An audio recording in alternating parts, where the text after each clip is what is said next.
Hello and welcome to the Marvelous Duo. I'm Matt. And I'm Cate. For those of you that don't know, we are a married couple, we are a couple of nerds, and we are watching Marvel movies and discussing them. So we're starting with the MCU in the order that they were released, which means that we are starting with Iron Man from 2008, released by Paramount Pictures, which I did not remember until we watched it this time. It's kind of weird. These early movies were released by Paramount and Universal before Marvel actually had the footing to be its own studio and just stand alone. So this was a decent movie, like on its own, without knowing anything about Marvel superheroes at all. Like it was a good superhero movie. Yeah, it's been weird going through these movies. Because I feel like a lot of people regard these early MCU movies as not that good, just because it's been a while since they've watched them. And going back and watching them, this one is a good movie. It's well written. The characters are well written for the most part. Do we want to do a quick, not a summary, but like kind of go through the movie and talk about the notes that we took throughout the movie? Yeah. That's how we'll at least start. Okay. This movie, of course, is centered around Tony Stark, who is Iron Man. But Not yet. We don't know that yet. But we start out with Tony Stark. Basically, he's in Afghanistan. He's with some soldiers, some U.S. military people, and they're testing out weapons, right? He is doing a weapons demonstration of a new rocket that he's created. The Jericho missile. Yes. Or his company's created. Yeah, Stark Industries? Stark Industries. Yes. Top dealers of weapons to the military. Which, while he's in Afghanistan, unfortunately he finds out they're not just selling to the United States. That some other people have gotten a hold of some Stark technology that ends up with some shrapnel in good old Tony Stark's chest. It's kind of funny. Early on, we get a twist that can be completely ruined if you happen to know Urdu. Yeah. Because after he gets kidnapped, it shows a video that is sent by the kidnappers who are talking to the villain that we don't know is the villain yet. But if you speak Urdu, which is being spoken in the video, it is revealed. It's kind of funny. How is it revealed? They refer to Obadiah Stane as... Great. Like, by name. Great. Yeah. Great. One of the things that stood out to me the most during the first scene is, like, you can't help but love Tony Stark. He's got that, like... He's very charismatic, but there is no doubt. This guy is the biggest freaking jerk, man, baby. Just this misogynistic jerk. But he's funny and he's charismatic. Yeah. And it's crazy to see Robert Downey Jr. in that, like, knowing what he had just been through in life, the fact that he was able to step into this role and play it so well is really crazy, and kind of goes to show that Downey in general is probably very charismatic. I mean, you see in interviews and things. Right, and that's also part of the reason why, was it Jon Favreau that directed this movie? Yes. Jon Favreau picked Robert Downey Jr., correct? Like, was it him that picked him? I don't know if it was him specifically or just a casting director. They picked him because of the hard time that he had gone through with drugs, and he was in the public eye because he was an actor from such a young age, that he was used to being in the public eye, and so they felt like he could represent Tony Stark in that same way. Yeah, that they kind of knew that he could play the darkest parts of Tony Stark, and he does so well. You see in these first few minutes of the movie, or not the first few, like the first good portion of the movie, Tony Stark going from this broken man, literally has shrapnel working its way towards his heart.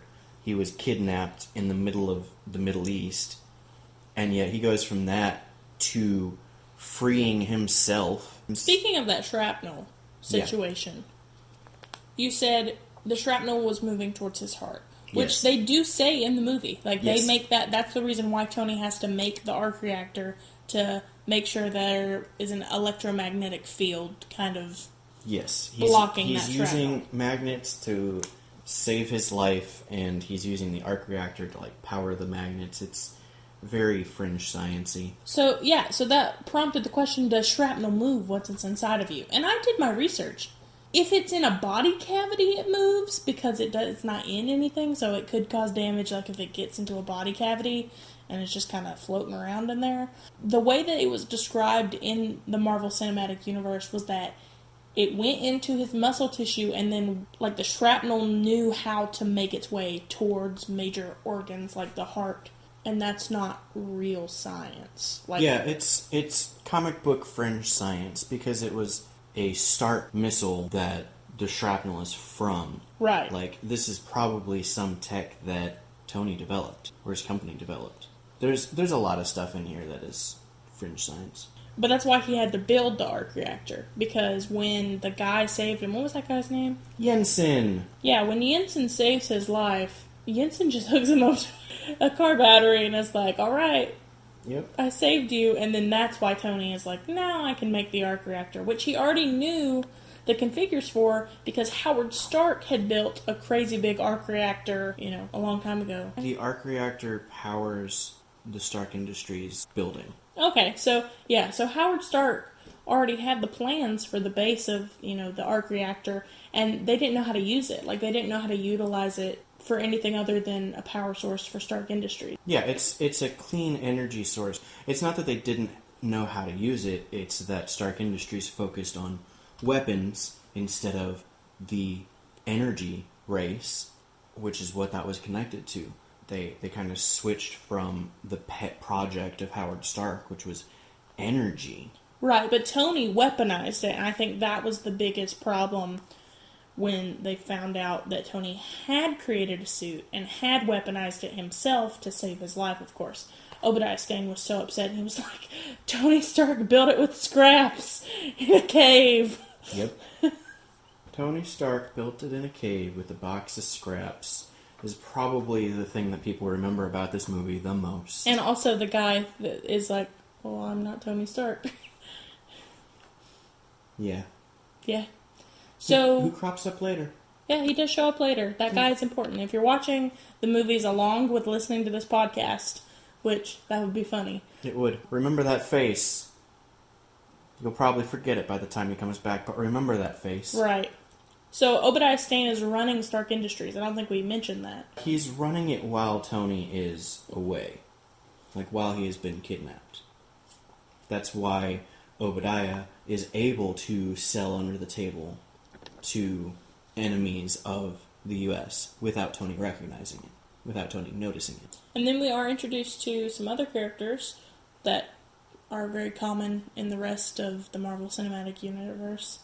But mainly Rhodey, his friend Rhodey, who is in the Air Force, who's played by Terrence Howard. I love Rhodey's character because he does call Tony out on all of his crap. Yes. And holds him accountable. Rhodey is the grounding wire for Tony, in a lot of ways. And Terrence Howard does not play Rhodey in any of the other times that he shows up in the rest of the cinematic universe. No, he does not. And they make reference to it. They do. In Iron Man 2, they make reference to it, which we'll bring up in the Iron Man 2 episode, I'm sure. And then Pepper Potts. Pepper Potts, yes. From the first moment we literally meet her, she is the coolest, most chill person. And she sticks up for herself. Because it's the scene where Tony's met that blonde reporter. What was her name? Kristen Everhart. Kristen Everhart. So she works for a magazine. And her and Tony end up sleeping together. And then the next morning, when the girl wakes up, Tony is not there, and Pepper Potts is there. And Pepper says, "Oh, I'm just taking out the trash." It was in that moment that I was like, ooh, burn. She does everything for him. And from the first moment that you see them in a scene together, you ship it. The relationship between the two of them is so well written and so well acted that from the moment that you see the two of them together, it is a combination of you see the years that they have worked together, and you see that there is something there that neither of them, I think, is aware of yet. And then, of course, Happy. Happy. I love Happy. Who I feel like he evolves as a character. He's very like he's just Tony's bodyguard slash driver. Yeah, friend. The more often that he appears in the later movies, you're like, oh, Happy. But like in the first movie, I didn't even realize Happy was a character, which is funny because Happy is played by Jon Favreau. Yeah, who directed this movie. I think that in the first movie, it's very much like Jon Favreau put more into directing than he did into playing the character.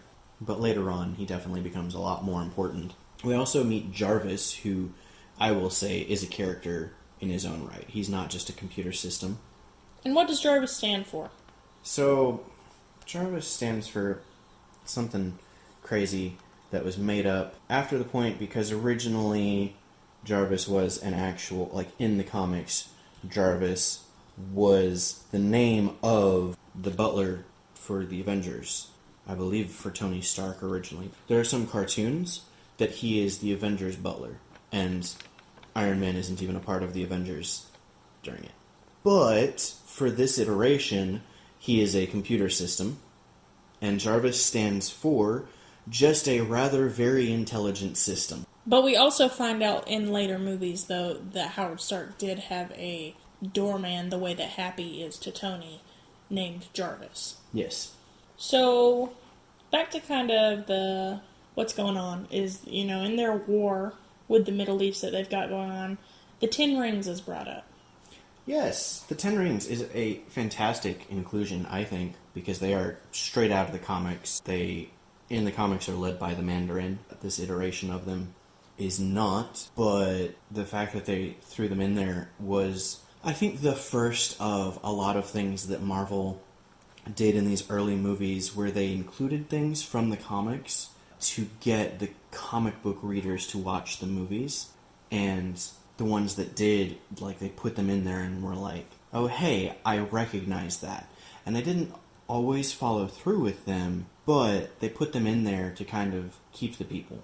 Oh, something that happened in the scene where Tony has been kidnapped and after he's made the arc reactor and he's working on the suit. Something that he says about the arc reactor is that it produces 3 gigajoules per second. Yeah. That can power, what is the quote? Jensen mentions that it could power his heart for like 7 lifetimes, and then Tony says, or something really big for about 7 seconds, which is just... It doesn't seem important in this movie, but it most definitely is in later movies. It wasn't important in this movie, that's the thing. Yeah. It's a reference to the Mach 1 Iron Man suit. That is all it is. And then it becomes so much more. Right. So another thing is that the whole Jensen scene, Jensen is a character, wonderfully written. Unfortunately, his family is completely dead. You don't find out that until the very end. Well, not the very end, but the end of that scene. Well, the end of that scene, yeah. Where he sacrifices himself in order to be with them again. Which, he's just... It's interesting because Jensen is so smart. He is right there with Tony, helping him build this suit, helping him build the arc reactor. He kept Tony alive with a box of scraps in a cave. Like, he is also extremely smart. But we kind of see that, like, Jensen is so well written that you see that he's not just smart, he's emotional. He is real. I think that's one of the things that makes these movies feel so real, is that the characters are so real. Right. And Jensen is one of the perfect examples of that, in this movie especially. And this was the Mach 1 that they created in the cave, correct? Yes. Okay. It is the first suit, Mach 1. The Mach 1 gives me major Fallout 4 vibes, and I've said this before, but the suit just looks like the big power suits that you walk around in Fallout 4. Another thing is that Robert Downey Jr. was 43 when they filmed this movie. Man. Which is a lot older than a lot of the other actors that they got to play other superheroes. So, he's old. Not in a bad way. I'm not, being mean. And so when Robert Downey Jr. started this journey, not knowing that it was going to be a thing, not even knowing if he was going to get a second movie, he was 43 already. Yeah. Let's talk about that, because I know that you have some some stuff talking about Marvel. So Marvel, as a company, not as a studio, went through a time that they were struggling for a while. Comic books just weren't as popular. And so their sales there were going down. They had like cartoons and stuff, but that was about all they had. The rights to a lot of their characters, they started selling them to other movie studios. Like Fox got the X-Men and the Fantastic Four, and Sony got Spider-Man. And so we got the Tobey Maguire Spider-Man movies. We got the X-Men franchise. We got the Fantastic Four movies. These all came out of Marvel selling the rights to their characters for movies to try and stay afloat. And eventually, they got to a point that they decided to try and do movies on their own, and they basically looked at their roster of characters that they had left and went, let's do the Avengers. And up until that point, the Avengers were a team that had changed characters all the time. I think the only real consistencies when it came to the Avengers were Thor, Captain America, and Iron Man. Other than that, the team changes in every iteration. Even the teams that do not include those three, like those three founded them. But there are still versions of the team that don't include them at all. They went, okay, we can do the Avengers, but the Avengers weren't as well known at that point. I had no idea. Yeah, like, people knew about Spider-Man, and people knew about, like, the Fantastic Four, and they knew about the X-Men. Because of all these movies, the popularity of them bumped up. But even the comic book society, like, yeah, the Avengers exist, but not as many people cared about them. And so they were like, well, these are the only ones we have left, let's try it. And they started with Iron Man, and they were like, let's hope that this goes well. And even while they were filming Iron Man, they were also filming The Incredible Hulk, because that came out the same year. So they went into it with a lot of hope that it would carry them forward into the Hulk being popular and then being able to build upon that. And you see them wanting to build upon it in the end of credit scenes, but they didn't have any kind of certainty. It was a last-ditch effort. Yes, it was absolutely a last-ditch effort, and it's the absolute best last-ditch effort they could have put forth. Because it is so successful now, but they had no idea of knowing that when they did this. Yeah. Another thing is, I remember going to the theater and watching Iron Man when it came out, and I had no idea who Iron Man was as a superhero. I remember going with my mom and watching it and being like, wow, that was such a good movie. He's such a good, superhero. I love this. And then when they built upon that and they started interconnecting into the Avengers, it blew my mind. As someone who didn't know anything about any of the Avengers characters other than the Hulk, because my mom used to watch the old Hulk movies when I was a kid, so I knew who the Hulk was, and I was traumatized by one of the Hulk movies. Oh, yeah, Ang Lee's Hulk. Actually, you mentioned that you didn't remember any scene other than him fighting the, gamma-radiated dogs. Yes. That is in Ang Lee's Hulk. That scene. I don't remember anything else about that movie except for that scene, and I was traumatized as a child. So, other than knowing that the Hulk was scary, I had no idea who any of these people were, so it was so cool to see all of it come together and, to see all these different superheroes that I had no idea who they were. Yep, but it all started with Iron Man, and it's cool to see where he started and where he ends up. But yeah, after he is rescued from escaping from the cave, he is rescued by the Air Force, and it's cool that Rhodey is a really good friend. He is the one still searching. He is the first one there. He is always present in Tony's life, even in the hard times, and he's there for him, and it's really cool. I also love that the first thing he asks for as soon as he gets back to America is he wants a cheeseburger. Yep. Which is just the most American thing. Absolutely the most American thing. Marvel's really good at doing full circle stuff, and going back again and rewatching these shows where the circle started Right. And it's really cool to go back and see that.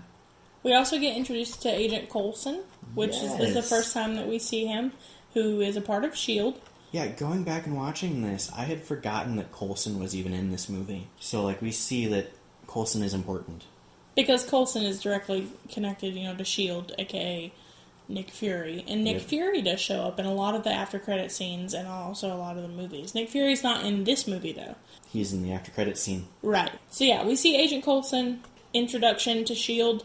Agent Colson tries to debrief Tony, and Tony blows him off multiple times. Which I feel like just starts a long sequence of Colson trying to debrief people and it not working out. So once Tony gets back, he tries to shut down the weapons manufacturing that Stark Industries is doing. And of course, Obadiah Stane, who has been underhand dealing with, radical people in Afghanistan. Specifically the Ten Rings. Specifically them. And he even makes a mention of the Ironmonger. Yes! This is an interesting thing about these early Marvel movies. I think because they were trying to reach a wider audience, they were afraid to go too heavily into the comic book naming conventions, specifically of their villains.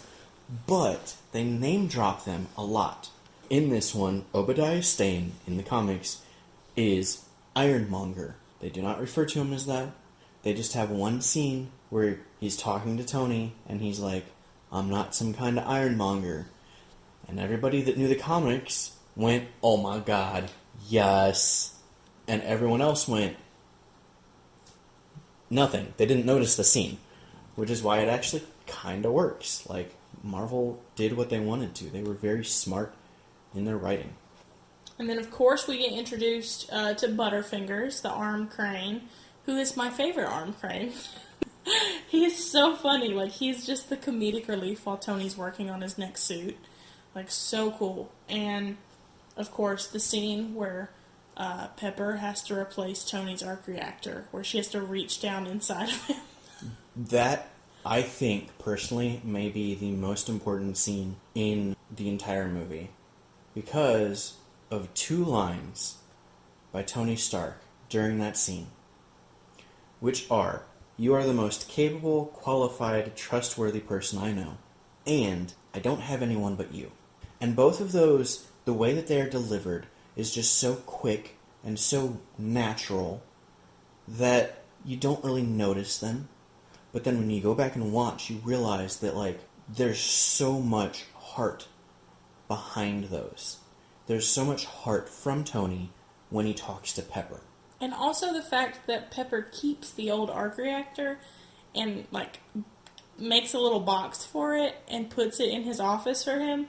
They have inside jokes. And so, like, the proof that Tony Stark has a heart thing, you just ship them all the more. You're like, now kiss. Yeah, it's great. It's great writing. It's great acting. I find it funny that, in the introduction, you mentioned that I'm a movie snob. I went through this entire movie and I'm just like, it's so good. And it's funny because usually, like, I am very much, even with later Marvel movies, I'm like, but this thing about it, this one is so good. I don't even find cinematic things, like, it's not just that it's a good superhero movie, it's that it's a good movie. Great levels of, I wouldn't say drama, but at least, seriousness and comedy. Speaking of comedy, the first test of the pulsar rays, whatever they're called, where he tries to fly, and it hits the wall instead. That's funny. And also, that whole scene where he's learning how to fly, that's one of the first time that we learn about the ice forming and, like, his shutdown that happens if he goes too high, which plays a major role later. And it's just it's so well written. It plays two major roles. Because first, it gets us from the simple silver that he was working with to the red and gold paint job that we are all familiar with from the comics. Oh yeah, because Jarvis puts the stuff in the paint. Yeah, but it also is how he ends up defeating Ironmonger, which it's so cool that they love to do. They do this, not even foreshadowing, just they plant a seed And the fact that they're able to plant seeds that grow into 2 different trees, like, that's great. So when Tony is doing his test flight of his new suit, Yep. The Air Force gets involved because they don't know what it is, and they're like, "There's a bogey in the air." And my question was, they call Rhodey, who is I don't know what he is in the Air Force, but he's something. Colonel, I believe. Colonel. My question is, why did they call Rhodey? Like, I'm sure that there were several other people that they could have called, and my only response is to drive the plot line. It had to have been someone that Tony knew for that scene to have worked out. Yeah, it's plot devices. That is one thing that is straight up just movie writing. That's how it works. Yeah. We also, in that scene, we also get the first superhero landing, which is so great. And when he calls Rhodey, the ringtone that Rhodey has for him is the theme song of the Iron Man cartoon from the 1980s or 1990s, something like that, which is just fun little snippets that Marvel likes to throw in there. Yeah. Also, can we please talk about the fact Pepper and the dummy arm saved Tony's life? Yes. Because Pepper saves his life by framing his old arc reactor. Yes. When Obadiah busts up into his house and rips his other one out. Yeah, when we find out that he's the bad guy. The dummy arm Is the real hero of the movie. the real hero. Because Tony doesn't make it to the arc reactor, and then Dummy's just like, Here you go. here you go. Yeah. I know you call me Butterfingers, but here you go. I held this real nice. In the moment when it mattered, the dummy arm was there. Mm-hmm. Also, we learn out a fact that I don't think comes into play later. I don't think. But it's still cool that Howard Stark helped make the atomic bomb. It is mentioned in this movie. I think I missed that mention. It's not surprising. And also that Colson tries to arrest Obadiah. Yes. Like, first off, why is Pepper with the agents? I think it's so she can unlock the door or something. But why does she go inside with them? That makes no sense. They've got technology that gets them through the keypads and stuff. She should not be there. It is dangerous. All it does is put a damsel in distress for Tony to have to come save. That's true. Granted, she does also help him defeat Stain by, like, ramping up the arc reactor, so it's important that someone is there. It just didn't have to be Pepper. Yeah. And also, in that big fight scene, Ironmonger, his suit that he does make, is still so primitive compared to Tony's suit. I think it looks like the Iron Giant. Yeah. That's what it reminds me of. Yeah. Just a very squat Iron Giant. There is something else cool that happens in this scene. With Rhodey, he makes a comment. It's to the suit. After Tony leaves, Rhodey looks over at the Mach 2, the one that's still silver, and goes next time, which is, it's great. Which is a hint to War Machine, which Yes. we are introduced to in the second movie. Spoilers. Second Iron Man movie. Well, if you haven't watched it by now, like, this was made in 2008. I know. I'm kidding. One thing I think that's funny about the fight scene is that at one point, Tony jumps on Stain's back, and it reminds me of Merry and Pippin jumping on the cave troll in the Fellowship of the Ring. Of course. Yep. Still talking about the fight scene. Okay. There is one thing that is very important. It is another thing. It is another full circle thing from Marvel that has actually a lot of points in the MCU. Because a lot of people in the movies mentioned that Tony Stark is not the one to make the sacrifice play. It's brought up several times throughout all of the movies. And he does, though. He does make the sacrifice play. In this movie, we actually see that for the first time as well. Because everyone is wrong. Tony Stark does make the sacrifice play. He's been doing it since he became Iron Man. Because when they defeat Stain, he is going to sacrifice himself to lure Stain to where the arc reactor is so that they can kill him. But, like, Tony Stark has been making the sacrifice play from the beginning. And people just... And they just don't notice it. And so it's really cool to actually see that. this early on. And then, of course, we can't end this without talking about the I Am Iron Man scene. So first off, the press conference at the end. Yes. Where the strategic homelands, blah blah, has shortened themselves to SHIELD, which is so important for later things. And we also get to see more scenes of Pepper just humanizing Tony. Because he's still cocky. Like, he grows as a character, but he's still cocky. And in this press conference, like, he walked out on that stage fully ready to say whatever he needed to say, whatever Colson had prepared for him, but he didn't, because he stopped. And he was like, I am Iron Man, which was a wonderful way to end it. Great ending for the movie. In my opinion, this is one of my favorite Marvel movies. Part of that has to do with the fact that Iron Man is my favorite superhero, but it's a very good movie. It is an extremely good movie. One thing that I almost forgot about, Stan Lee cameo. Oh yeah, we skipped the Stan Lee cameo. Every Marvel movie has a Stan Lee cameo. And in this one, Stan Lee was pretending to be Hugh Hefner. And I loved it. And you want to know what's really funny? What? The first time I ever watched this, I didn't realize it was Stan Lee, because point one, I didn't know who Stan Lee was. Right. Point two, I didn't know who Hugh Hefner was. Right. So I just thought it was Hugh Hefner. I was like, okay, that's cool. Hugh Hefner was in a movie. And then later, now that I know, I'm like, oh my god, that's so funny. So the first after credits scene in a Marvel movie does a lot of things, actually. It's a really cool scene. So it started a massive trend.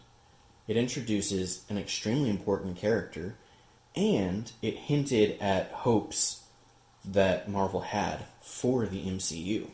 So, like, this is a very important after credits scene, and really good one too, because Samuel L. Jackson is awesome. That he is. We get to be introduced to Nick Fury, Who is the director of S.H.I.E.L.D. Yeah, we get mention of the Avenger Initiative, which sets up for where Marvel was hoping to go with these movies. So it starts the trend that has so indoctrinated itself into not just the MCU, but also just the cinematic moviegoer's mind. In that, I know so many people that no matter what movie they go to, they sit through the credits just to see if there is an after credit scene. Because so many movies have started doing that. Well, yeah, every time we go see, specifically a superhero movie, Yep. we sit in the theater. And if people get up and start leaving, I'm always like, where are you going? There is still... Now they have mid-credit scenes as well as end-credit scenes. Yep. So, like, now when people get up at the very end, I'm like, where are you going? There's still, like, 2 more things to see. So what would you rate this movie? Out of 10, let's do 2 different ones. So, As a superhero movie and as a movie in general. Okay. So let's do as a movie in general first. Out of 10, what would you give this? As a movie in general, out of 10, it's so good. It's more real than a lot of superhero movies that you see. Because it's not superpowers, it's tech, it's fringe science. But it focuses a lot more on on the person inside the suit, which is really cool. The story is well written, except for some tropey things. I'm gonna go, in general, as a movie, around 7.5. I think 7.5. I was going to give it an 8, so we're pretty close. Yeah. And then as a superhero movie, my vote is more like a 7 for that one. As a superhero movie, I've seen a lot of superhero movies. I think I'd go with 8 on this one. Okay. Because origin stories, usually, everybody knows them. They're boring, whatever. We get origin stories for Spider-Man and Batman. It seems like a new one every 3 years. Right. But Iron Man's origin story is unique. It's different. But yeah, I'd go with 8 on this one for superhero movie. Any other things you want to say about this movie? I don't think so. I think I touched on all of the notes that I wanted to. Yeah, I think we covered everything. Maybe not in order, but got through it all. That's true. Thank you guys so much for listening to this episode of The Marvelous Duo. You can follow us on social media at The Marvelous Duo. We have an Instagram and a Twitter. Also, thank you so much to the person who let us use this audio for our intro and outro. Their stuff will be linked down in the description below. And we will catch you on the next episode with The Incredible Hulk. So you guys have a marvelous day. We'll see you next time. Bye!